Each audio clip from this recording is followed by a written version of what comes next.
ગોત્રાટ વ્રતની કથા. આ વ્રત ભાદરવા સુદ 13થી 3 દિવસ કરવામાં આવે છે. આ 3 દિવસ ઉપવાસ કરવો, ગાયનું પૂજન કરવું, 3 દિવસ અખંડ દીપ કરવો. પૂર્વે અયોધ્યામાં દિલીપ નામે રાજવી હતા. રાજવી સંતાન વિનાના હોવાથી દુઃખી હતા. એક વખત તે પત્ની સાથે ગુરુ વશિષ્ઠને આશ્રમે ગયા. વશિષ્ઠ રાજાને સત્કાર્યા. રાજાએ પોતાના સંતાન વિહોણાનું દુઃખ કહ્યું. આથી વશિષ્ઠએ કહ્યું, દિલીપ, એક વખતે નંદનવનમાં નંદીની ગાય બેઠી હતી. તેને તમે નમવાનું ભૂલી ગયા. એથી કરીને તમે નિસંતાન છો.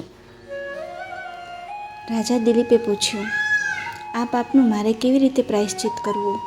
વશિષ્ઠએ કહ્યું, હે રાજન, નંદીની ગાયની પુત્રી સુરભી મારા આશ્રમમાં છે. તેનું તમે પૂજન કરો. આથી રાજા દિલીપ સુરભી ગાયને ચરાવવા જાતે જતા. એક વખતે ગાય માતા ચરતી ચરતી હિમાલયના એક ભાગમાં પહોંચી. દિલીપ રાજા તેની પાછળ જ હતા. એક સિંહે ગાય ઉપર તરાપ મારી. ગાય ભાંભરી ઉઠી. રાજાએ હાથમાં હથિયાર લીધા. ત્યારે સિંહ બોલ્યો, હે રાજન, આ ગાયને બદલે જો તમે તમારું શરીર મને ખાવા આપો તો હું ગાયને જતી કરું.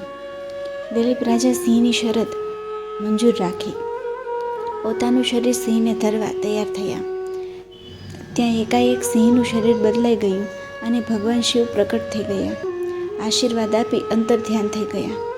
ત્યાર પછી વશિષ્ઠ ઋષિ રાજા દિલીપ પાસે ગોત્રાટ વ્રત કરાવ્યું. આ વ્રતને પ્રતાપે રાજાને પુત્ર પ્રાપ્તિ થઈ.